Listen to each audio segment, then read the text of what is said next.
It's about damn time. It's about damn time.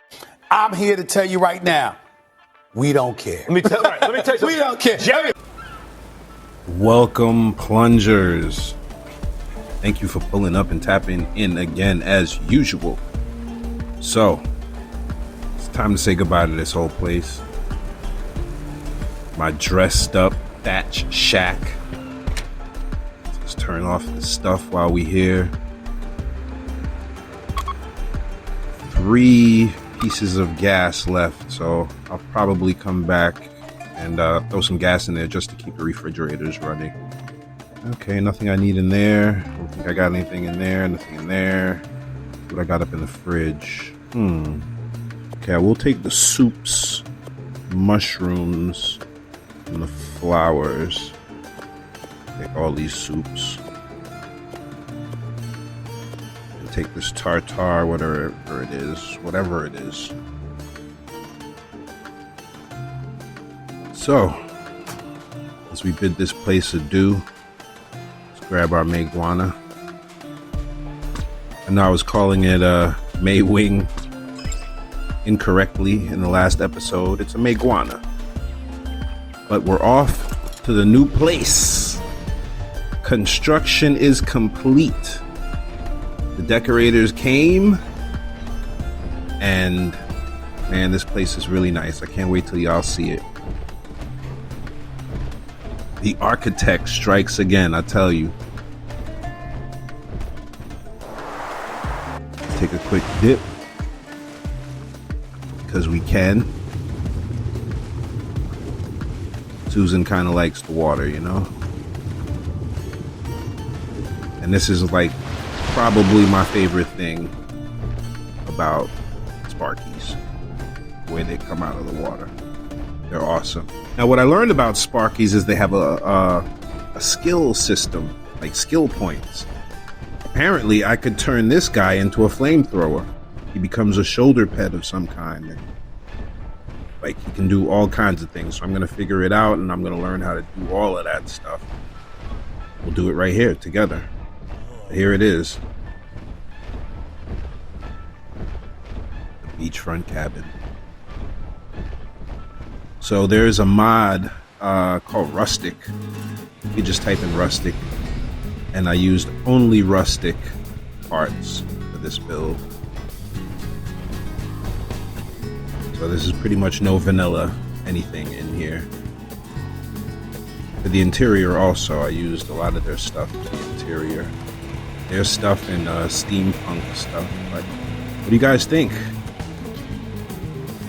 I raised it up one foundation or one wall high so I could have that stone facade on the bottom, and so none of it clipped into the water, so I can get my floors down and everything down perfectly. And I like this.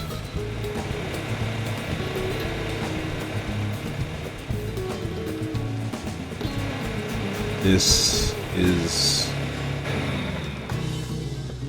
you know, I can't be too mad at having my worlds or my servers crash and losing everything, because then I got the opportunity to make something brand new and amazing. The unfortunate bit is when I can't record a video of the previous property, as with the contemporary build, modern home. Oh man, I love that one. I might build that again, because when I build these things, I remember how I built it. Like, I don't need the video to rebuild it, so I'm probably gonna build that modern one again. I remember, like, it just comes down to the dimensions. So once I place the foundations the right way in the dimensions that I had before, then it should be no issue creating another one.